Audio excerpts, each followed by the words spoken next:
Another part of your role, write a confidential autobiography that is for in-house use only. Many times I feel like I've been the priest in a campaign, and I'll say, okay, you have to tell me the worst thing you've ever done in your life, or what you think is the worst thing, because it's always going to come out. This is the world of Google.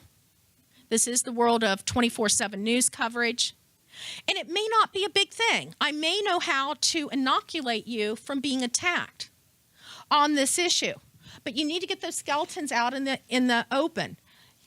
As you all remember, in the 2000 election, everyone talked about George Bush and his drinking. And he all said, I quit drinking when I was 40. But then right the weekend before the election, his DWI came out. And it really angered a lot of people, and it cost him some votes. So, I always felt like he should have just talked about it earlier rather than tap dancing around it.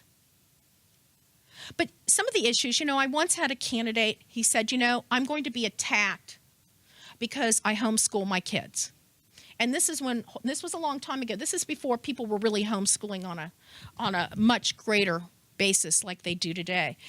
And I said, well, why do you homeschool your kids? He said, well, one of my sons was diagnosed with dyslexia, and they were going to put him in special ed. And I did not want him pegged as a special ed kid the rest of his life. So we are teaching him at home, and we ended up, the other kids stayed put. So we talked about how the school had failed his kids before they made the decision. So when we were attacked by the teachers union for not supporting schools, which of course you're all going to be attacked for anyhow, but we talked about it first and told a compelling story about how he came to that decision.